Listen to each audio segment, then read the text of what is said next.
we are, Believe Nation. We're ready to go. We're ready to do. We're ready to play. We're ready to do some Q&A. I love it. Okay, let me pop it in here. Ask us, oops, I'm spelling it wrong. Ask us your questions below. Let's go. We're ready. We're doing it. We're making it happen.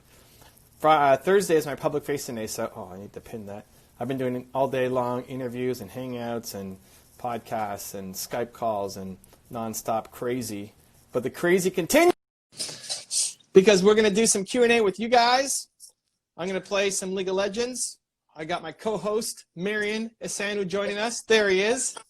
Hello, hello. What's going on? All good, man. Okay, so, guys, I'm playing Teemo in League of Legends. I'm trying to get the gold.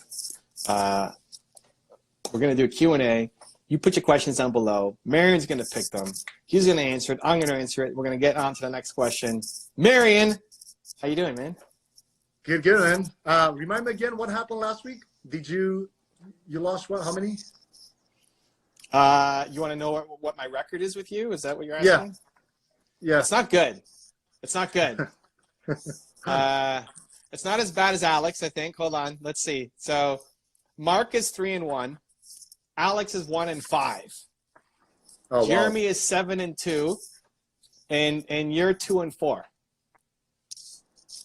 So 2-4. We're in third place. We're not as bad as Alex, but we need to get some wins today. We need to get some wins today. Cool. I'm hoping. Here we go. We got to get the gold. That's the plan. Okay, so you guys got questions? Pop them down below. We're gonna answer them for you. Looking forward to it. Let's go. Who's first? Smart Superati. Good morning. Can you mention some books which can be read by students? Good morning to you, whatever you are in the world. Good morning. So wow, it must be in like Hong Kong or something. I was about to ask actually which part of the world, but anyway. Yes. So a couple of books that I read actually even this week, and it's pretty good to, especially now this time, right? A lot of people stay inside. So number one, you have to read Built to Serve by the right. There we go. There it is. This is it, friends. Get your copy. You gotta get your copy for this time now. Like this is actually the perfect time to read that. Built to Serve, also another great one, especially social media marketing, business related, by Gary V. Crushing It. I know he had Crush It, which was like a long. Oh, no, Crushing It, the new one. Crushing It was last year, I think. Crush It was like, I don't know, 10 years ago, something like that. It was 10 years ago. It was 10 years ago. Yeah. Crushing It is great. What else? Oh, I mentioned it, I think, last week. Built to Sell was also a good one if you want to learn how to actually build your business so you can sell it. And I think this for right now, to at least get some ball rolling right now in this week and the weeks coming in, I think these four are really good in my opinion. Anything that has Built To in the title is a good book. That's what I think. That's what I think. It was for university? Somebody in university or college? That was the question? He said just by students. Oh, by student. So one, with these questions, it's always like, what do you want to learn, right? It's hard to give a book recommendation without knowing what you want to learn. So, yeah. Built to Sell could be a great book if you want to be an entrepreneur and learn how to sell and build a business that can sell, which is probably a fairly safe assumption. If you're watching this, you're part of my audience. I would default to thinking about more personal development books that would help you regardless. So Built to Serve, definitely a good one. How to Win Friends and Influence People, Think and Grow Rich, the classics, all around personal development, that no matter what you're trying to get into, it's going to be valuable to you. With those questions, if you have a specific, like I would love to learn X, that in general, that always makes it easier. For anybody asking the question, if you ask a generic question, you're going to get a generic answer. If you ask a specific question, there's probably a problem you're facing right now that Marion and I could help you with and give you the perfect book recommendation, but we can't because we don't know exactly what you're facing. So try to be as specific as possible. What are the steps to build motivation in life. So Wow. Evan, of course, it's going to be the king for this. In my opinion, like I think literally this is my routine. And this was my routine for the last, I don't know, 6-7 years. Doesn't matter, crisis, no crisis, whatever it is. Every time when I wake up and I go and have a sip of water or whatever, I always try to remind myself, I'm grateful for this, and that. So I'm grateful for, being alive. I'm grateful to be able to have my wife next to me. I'm grateful to be able to call my parents and tell them, hey, I love you. Just talk to them. They're not like next to me in the same city because they're in the other part of the world in Europe, but I'm able to talk to them every day. I'm able to, be healthy and have a lifestyle that allows me to do different things. So I think that if you can make a habit out of that, to be able to remind yourself every morning, there has to be a couple things that you are grateful for, that it'll just kind of remind you, like, hey, you don't even need necessarily, you don't need an outside thing to motivate you. You need something that's, I guess it's already happening. You just have to acknowledge it. And I think the moment you understand that, from that, things will get easier to kind of get the momentum and get the motivation that you need. So every day you start with gratitude. Me? Yes. I like it. And he's also, you're not wearing the earbuds this time. So I'm not, but here's why. I actually have, you can't see it from there, but I have a little podcast. I have a little podcast, how do you call it, those that you bulletproof the sound around the microphone. So you can't see it because it's the phone in here. So it wouldn't create that much echo. I was sick and tired for them. They just don't last more than like 45 minutes.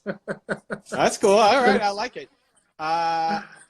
So morning routine, definitely important. I'm gonna take it, since Marion answered that way, I'm gonna take it a little different way, because he said motivation for life.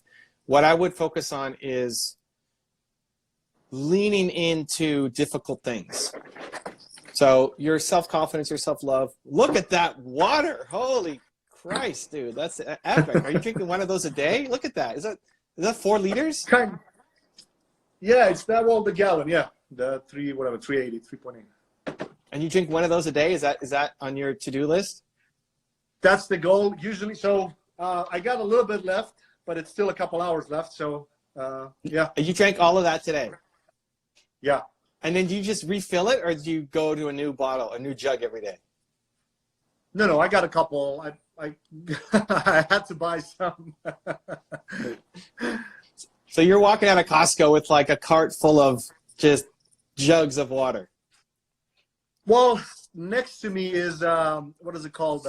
Stop and Shop. So I didn't go like crazy, to be honest. I had, I think, 3 cases. I think each case has like 6 of these. So I didn't go like crazy. I just, All right. So I left room for other people too. They banned my Timo, so I can't play Timo. It's very sad. This is not good. It's not a good start. That happened the last time too. Man, they love banning Timo. It's crazy. I get banned all the time. Anyway, we're going to our backup, Heimerdinger. We'll see how we do. But to the question, motivation for life, leaning into doing difficult things. So the morning routine is awesome. It sets you up, puts you in the right mindset. That gives you hopefully some courage to then go do what? So now that you are doing gratitude or whatever in the morning, amazing. What are you going to use that for to then create today? And when you're using it to make something that you're scared of, that's difficult, that's hard, and you're doing that consistently, that's going to give you motivation for life. Love it. Oh, by the way, my brother is watching the live stream, and he said, he probably heard me talking about my routine, and he said, what about your brother? Because I didn't mention him in the gratitude, but that's funny. He kind of likes you.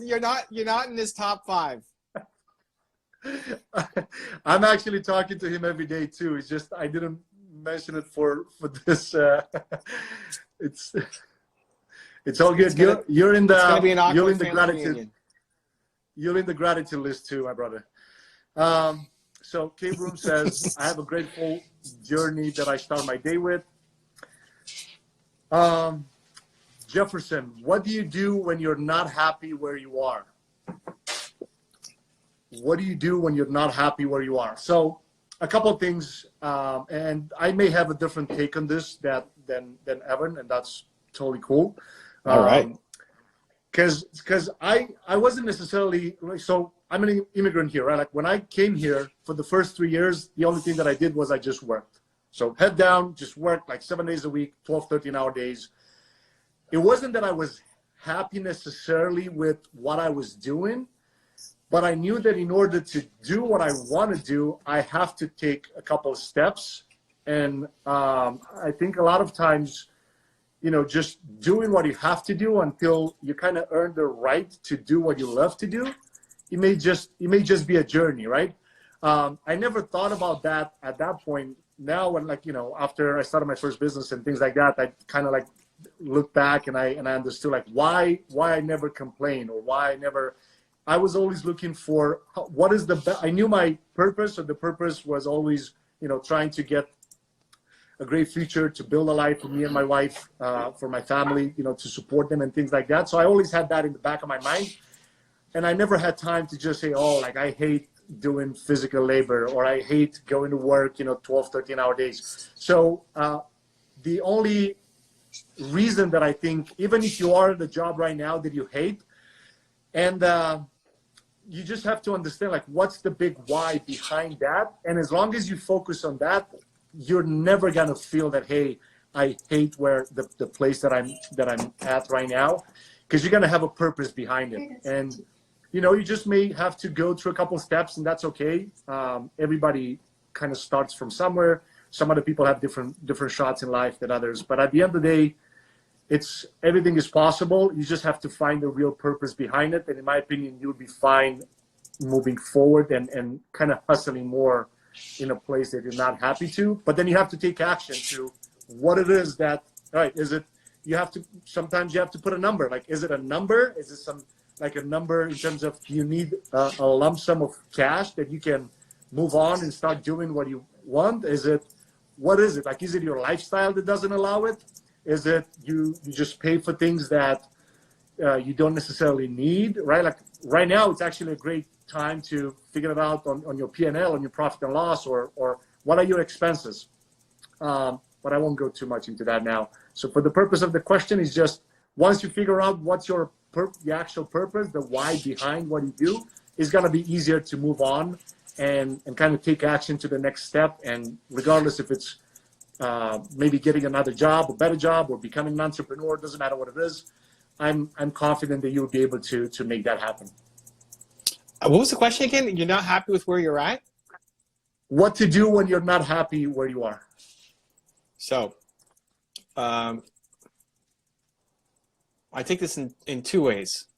One, ultimately you have to build hope to know that you can create something better, that there's people who have done it before you with less resources than you, who came from, like if Marion is coming from another country and it's like, I can't make it in America. No, there's lots of people who came from other countries who made it, right? And surround yourself with hope daily, with people who look like you, who come from the same situation as you, who went off and they did their thing. While your friends might be saying it's not possible because of, you know, X, Y, Z, you're surrounding yourself with people who have done it and are bucking the trend, right? That would be my advice for 95% of the time. There is a thing of being so low, so negative, so hopeless, that all you need sometimes is just a feeling that you have to be more gentle on yourself. I think most of the time you have to be harder on yourself. You have to take more accountability. You have to go off and change your situation. But there will be some times where you need to be more gentle on yourself, where you can't even handle the thought of positivity yet, and you just need to rest and relax. But that's like 5% of the time versus 95% of the time you have to go off and go build that better life for yourself. It's possible. Love it. How do you manage not getting angry at people who are not taking social distance or coronavirus seriously? Yeah, and I see this question a lot.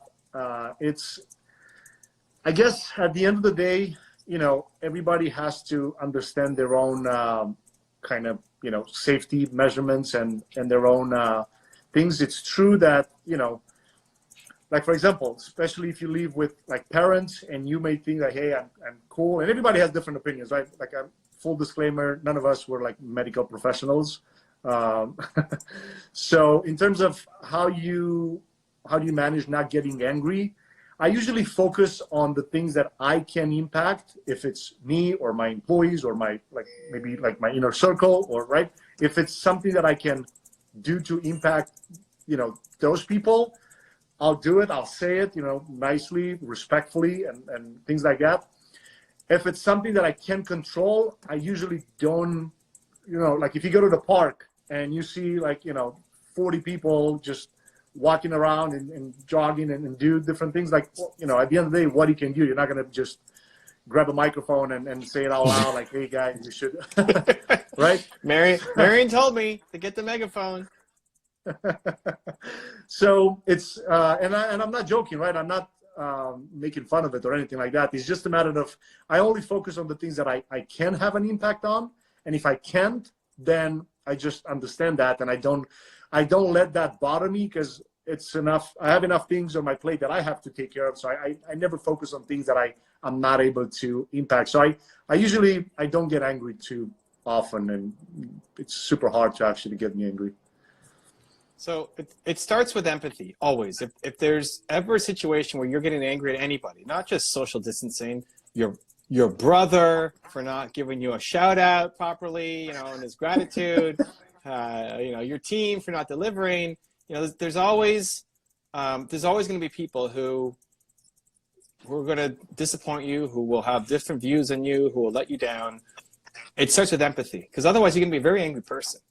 Like if you just get angry every time somebody does something that you don't agree with, you're gonna be a really angry, negative person. That's not who you want to be. So it starts with empathy. Try to understand where this person's coming from. Doesn't necessarily mean that they're right. Doesn't mean you're taking their side, but just understanding where that person's coming from and why they might think that way is tremendously valuable as a skill to start to learn.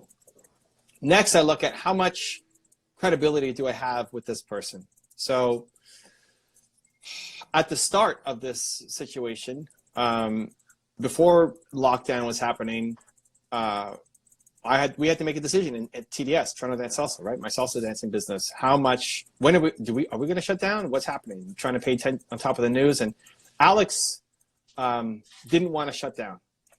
Not out of business, more just out of like, he felt this is the time. His one word is belong. And so he felt this is the time where people need belong the most. This is the time where people need to feel like they have somewhere to go. And so he felt it was his kind of obligation to stay open and help. And said, Alex, you gotta close it down. We can't. He wants to be like the only school that's open, right? And he's like, dude, this is yeah. Now it's illegal. Now like they're gonna come and give you a 6-figure fine in Toronto if you're open. But even before that, when we decided to shut it down earlier. It's like, dude, this is not a smart thing to. The love is there. Like the reason behind why you want to do it is amazing. I love it, but we can't stay open right now. This is not even only just for the amount of backlash you're going to get from people and the negative PR. You think it's a good story, but most people are going to be upset and angry that you're the only ones open. So we have to shut it down.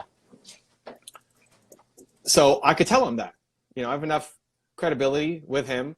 And I mean, at the end of the day, I guess it's my decision anyway, but doing it from a place of love and understanding, right? I have the ability to tell Alex and respect his opinion, but this is what we're going to do.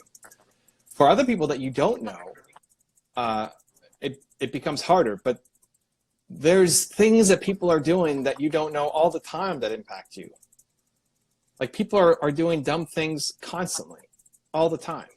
And you going up there and saying, you shouldn't be doing this, never works, right? Like Marion, you shouldn't be drinking from a jug. That's nasty, right? It's like, it doesn't work, right? This is, so like, I want people to believe in themselves more, right? all day long. It's all I want people to do. But telling somebody who's not ready to hear the message, you need to go and change, it's just not going to work. And so you just keep spreading the light. You just keep talking to people who will listen. You keep putting out positive energy, and you getting frustrated and upset over it and having that cause anxiety and stress for you is not going to serve anyone. Sweet. Then I find when I drink lots of water and exercise, makes me so much happier. Awesome. You might listen. We got 3 games to get through. I'm curious to see if Marion can hold not going to the bathroom after drinking all that water. I'll be fine. This is when I went to Tony Robbins. No, I was supposed to go in July in Chicago, which obviously, like, I highly doubted that it's happening. Oh yeah. Oh, you're gonna go to this new one, like coming up. July, maybe. I don't know. I guess we'll see. I don't know. I don't know if we should get into this, but I strongly believe that it's not going to happen in July. Anyway, you never know, actually. Yeah. Well, Trump is gonna be open for Easter, apparently. We'll see. Yeah, apparently. I don't know about that. I guess it's just a matter of, like, think about it. If the population hears something like, hey, you know, you're not going to do this, this, and that for 2 months, and people are going to freak out. Yeah. But if it's 2 weeks and then another 2 weeks and then another 2 weeks, it's easier to digest, right? That's my honest opinion. But we'll see. Which is the best book to read for starting a business? Wait, hold on. I had a Tony Robbins thing quick on that. So, yeah. On Tony teaches 2 of the 4 days. Is it Unleash the Power Within? What were you going to go to? Yeah. So he teaches 2 out of the 4 days, and on the first day especially, there's no breaks. He doesn't believe in breaks. And so I heard that, like the event itself, yeah. Dude, it's if you thought my event was intense, like he does 0 breaks, and he'll be on the whole day, and it says it ends at 10 or something, but it's gonna go till like 1 in the morning. So wait, like no lunch break, no, like nothing? Nope.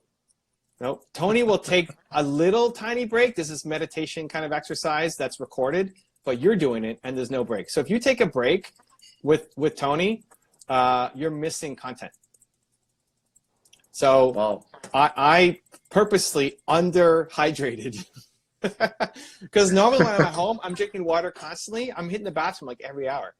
So you're going to be missing content every hour and then going to line up and coming back. You're going to miss a huge chunk of content if you're drinking. Yeah. So purposely underhydrate. That was my Tony Robbins strategy. I got to do a serious fasting at that point. The fasting is not bad. You don't necessarily feel it because you're always engaged and you're always doing stuff, but you'll miss not drinking. And if you drink, then you're gonna have to go to the bathroom, and then you're gonna miss content. Yeah. The other days you're fine. The other days there's breaks. Just the first day can be a little rough.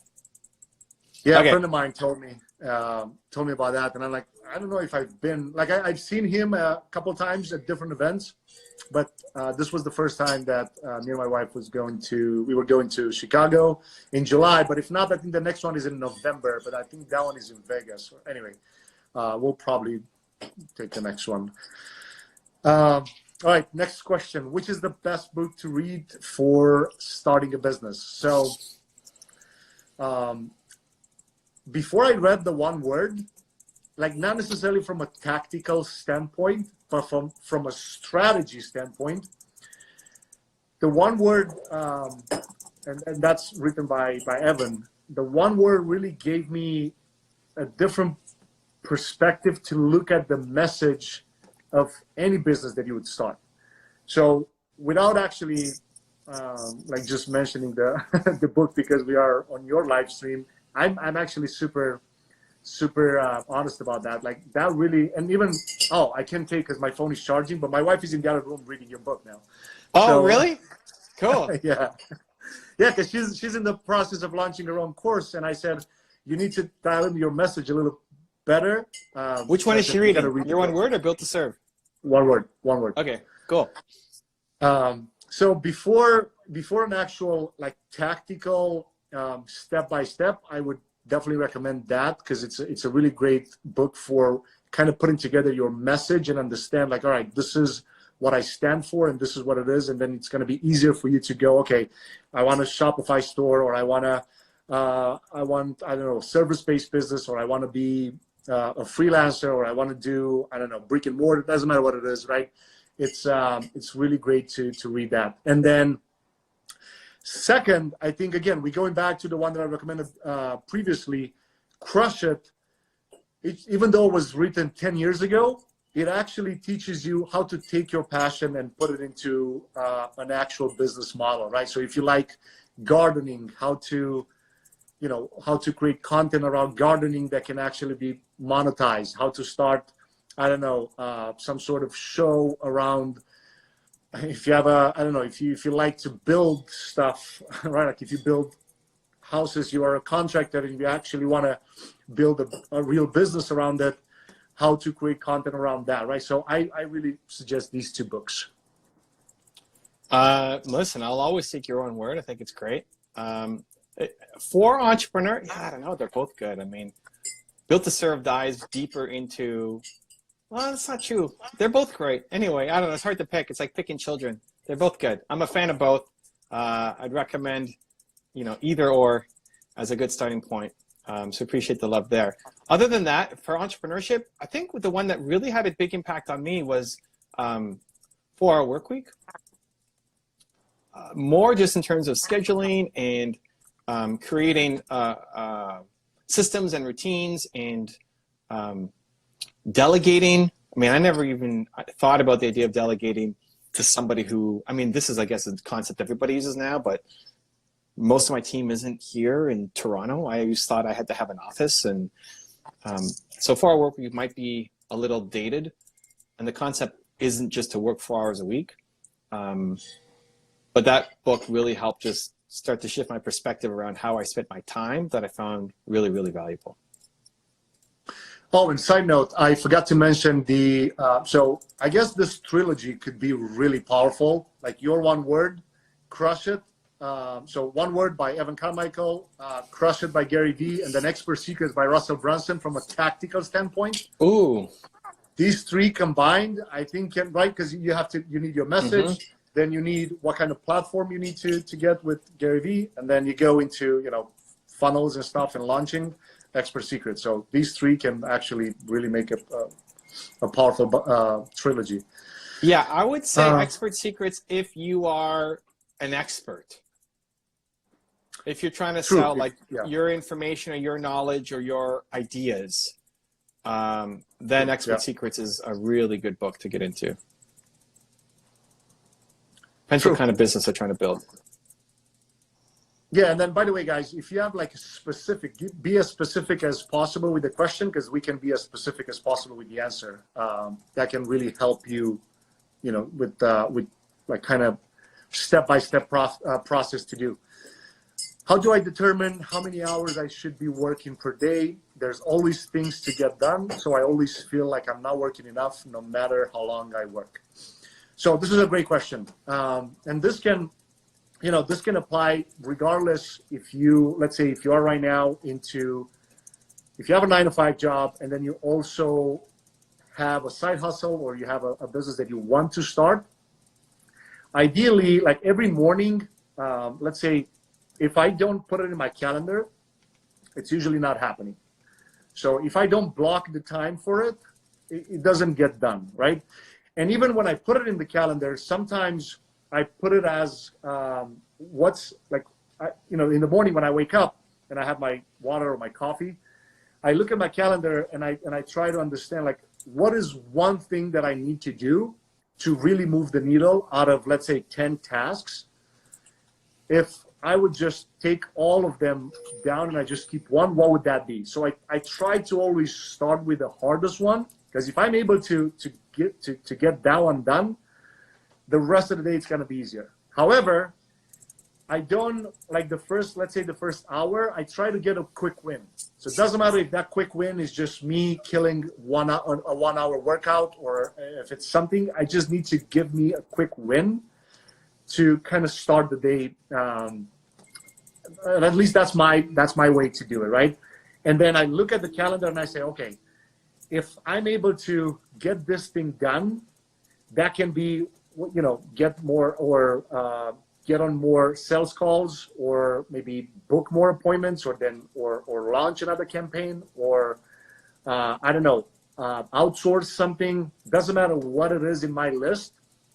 I have to figure out, if I'm only doing one thing, what that is. And even if that one, essentially, I only put 1 hour, a 1 hour block on it, and it takes me an hour and a half, I'm fine with the next task not getting done in like an extra hour or whatever.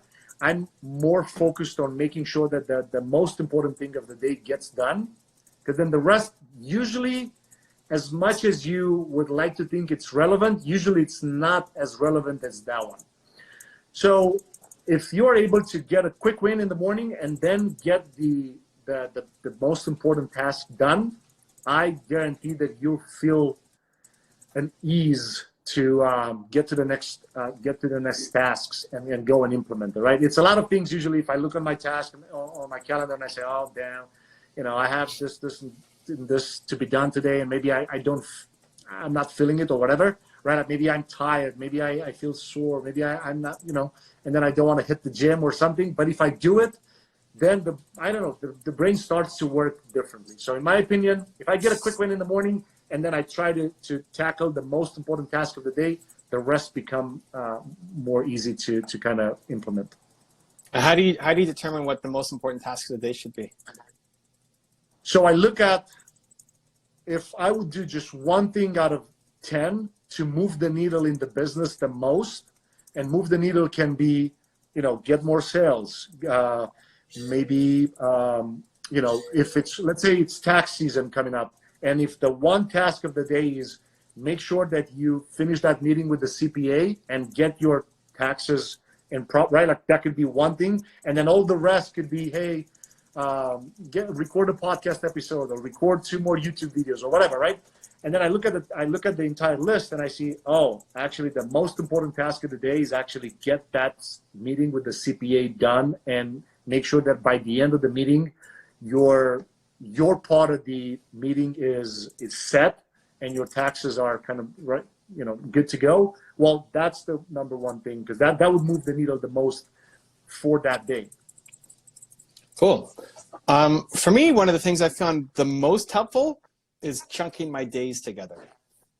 I have a really hard time with switching between tasks. I think most people do. I don't know if I'm just extreme on it or not, but if you ask me to spend 2 hours writing my book, and then 2 hours doing calls, and then 2 hours working on a funnel, I would really struggle with that.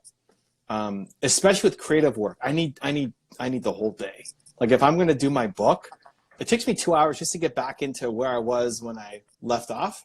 And so I like having, I really pay attention to the energy that I'm in, and I try to have different things happening on different days. So we talked about morning routine. Marion already brought up what he does in the morning and gratitude and all that. Amazing.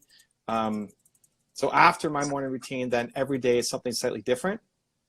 So Thursday is my public facing day. So interviews and hangouts and Skype calls, and like the whole day was just talking to people.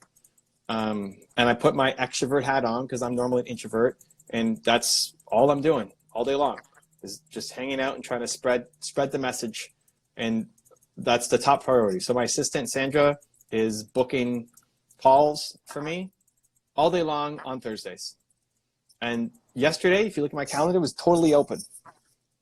Totally open. So, and Marion knows this. Marion's helping me build my YouTube funnel for my YouTube course. Got another sale today, by the way, I think, right? It's pretty good. Making it happen. And every time something has to happen, I'm like, Marion, every like Tuesday night or Wednesday, it's like, hey, I got time tomorrow or today in the morning. Like, do you need me? Do you need me to record an ad? Do you need me to look at copy? It's like, it's always on a Wednesday. Yeah. And he knows. He'll message me sometimes on a Wednesday morning or Tuesday, and they're like, I know tomorrow's your day. I know this is the time to make it happen. Can you get these 6 videos? Yeah, like make these 6 videos, and it gives me a script and like say this kind of stuff. Like, okay, great, and I get it done. And that's my day. That's when I get all my project work done. And like Tuesday is my YouTube day, and I'm just going to make videos all day. So it leads to some micro losses, right? Like if Marion's asking me on a Thursday to make a video, I may not be able to get to it until next Wednesday. I may, if it's a light week or I have time, or just I super prioritize and take away from something else, but chances are I'm not going to get to it until next Wednesday. So I'll miss out on opportunities. And you take the micro loss because what you're making when you're being super productive is worth it, right? Me sitting there making YouTube videos or writing my book is going to be worth it overall. So you have to choose to either focus on all the big things that you want to do or all the little things that you want to do. And you can really be good at both. So to focus on the big things, you have to let some little things go. And if you spend all day just working on little things, then you're never going to get anything big thing done. So that took me a while to get. I used to pride myself on, like, if you sent me an email 45 seconds later, you were going to get a response, because that's like good service and that's how you do it. And then I realized, man, I'm not getting anything done, right? I'm just spending all this time responding to email as to actually building my business. And so it took me a while to figure that out, but you may not be able to chunk your entire day, but it's been one of the biggest things that I've done that's given me much more productivity and growth in my company. Love it. What do you do to get in the zone and get on a high energy level to boss the day and be as productive as possible? Boss the day? Was that it? I love it. Boss is now a verb. This is great. Okay. So I used to believe that, so before, or last year actually, up until around August or so, or even up to like September, I used to believe that staying up late and working late on different things, and then also trying to wake up at 5 and just leaving on a 4-hour kind of sleep. I used to believe that I was the guy because I was like killing it and things like that. Then the moment I switched and I said, okay, I'm gonna go to bed like the latest, let's say 11. And time to time, you know, I break my rules, not too often, but time to time. But usually if I go to bed 10, 11 p.m. and then I actually wake up like super early, I get like so much more energy, and I'm so much more like pumped to get things done and go and hit the gym. And by 6 a.m. or 6:30 or something like that, I'm done with the gym, and now I'm ready to, and the world is not even up yet. And I already, like, I don't know, it gives me some sort of energy, like even without coffee and stuff. Like for me, that works really, really well. So, you know, going to bed, get a solid 6-hour sleep, and then wake up and actually go and get things done. Like for me, that really works super well. Getting a lot of questions around like habits and productivity on this one. Interesting. Yeah. We talked a lot about some of these things. So we talked about morning routine. We talked about rituals. We talked about a lot of the stuff. What I would say, I want to lean in on the boss your day part. I think the best way to boss your day is to start your day with the thing that makes you feel bold, confident, like a boss. Like, what makes you feel like a boss? Most people don't wake up feeling like a boss. So what is the thing that makes you feel like a boss? And maybe we've already touched on it. Like maybe for Marion it's gratitude. Maybe gratitude makes him feel like a boss. But there's a difference to just being in a positive mindset and actually feeling bold, powerful, confident, unstoppable. So what do you need to do? I call it soaring, but you could do boss. It's fine too. Like I think what makes you soar? That'd be my version, my language. What makes you soar? And then do that every morning. So for me, it's feeling like the work that I do matters, that what I'm creating today will make a difference and an impact on people. And so I want to do more of that every single day. And so when I'm sharing content with my audience in the morning, it's part of every single day. I'll post something, usually the Instagram, but post something to make me know that I'm not alone, that I'm just not just here by myself, that there's people on the other side of this. Like I'm in my home, Marion's in his home, we're just chatting. but there's people watching, and people watch the replay, and we're going to download it. It's going to be on the YouTube channel, right? It's like people are watching this stuff. Sometimes it's hard to imagine that the work that you do matters, right? When you're in a face-to-face business, like you can see all the time, but when you're making content, you're just sitting in your place recording content, right? So that can allow you to be not lazy, but just kind of forget how important the work you do is. And so I want to, if I'm thinking about what makes Evan Carmichael a boss every day, it's reminding myself that the work that I do matters, is meaningful, and today has to count. And so what do you need to do to feel like a boss every day and make that a part of your morning routine? And if you don't feel like, the point of a morning routine is to feel like a boss by the end of it. So if you don't feel like a boss coming out of your morning routine, a lot of people will check the boxes and say, yep, I did it. Yep, did it. Even I mean, I'll do it. Marion will do it. There are some days that Marion will say gratitude. Awesome. Okay. Yeah. My brother, my mom. Good. No, forget my brother. Don't think about him. Yeah. But then not actually feel grateful. So saying that you're grateful for whatever, but not having the feeling of gratitude because of it doesn't count. And this is a trap that a lot of achievers will fall into. It's like, it looks like you did it. You're going to tell yourself you did it, but unless you get the feeling, you didn't do it. So people will check the boxes, right? You could say, like, I want to watch a video every morning to get motivated. Awesome. But if you're doing it while you're brushing your teeth and you're getting your lunch ready and you're doing all this other stuff, chances are you're not going to actually feel motivated. So great, you check the box, but it doesn't count if you don't have the feeling. So do you feel grateful every morning? Do you feel like a boss every morning? And making sure you get that. And if not, it's either fixing your morning routine to actually do it, or just doing it again, just with more focus. Love it. What is the, hold on. What do you do? What is the best first-time investment that will guarantee some type of return? Great question. The investment in yourself. That's the best. It's the best return that will be like, think about it. Let's assume you want to start a business and you suck at sales. If you get a little bit better at sales, doesn't matter what type of businesses you're going to start, it's going to be a positive ROI for the rest of your life. So if you're able to either, right, and then of course we can get into the like tactical part of it. If you're just not good at sales and you hate it and then you outsource it, that's a whole different thing. But I like from a strategy standpoint, right? Investing in yourself, like if, you know, learning sales or learning marketing, right? Like for example, if let's say we talk about a new strategy on TikTok advertising, and then I don't know it, and then I know that, okay, if I learn that, I can apply it to maybe 3 or 4 different businesses that I'm involved in, and then that one-time investment in myself, it's gonna bring me 4 or 5 times the ROI that I just, you know, I can probably not even count at the first time. You won? Boom. We won. It's happening. It's happening. All right. This is great. Love it. So +1 on the day. This is great. All right. Marion has moved up. We're now 3 and 4. All right. 3 and 4? 3 and 4. 3 wins, 4 losses. We're making it happen. Yeah, and I agree. I got that was my answer too. I mean, yourself. You want a guaranteed investment.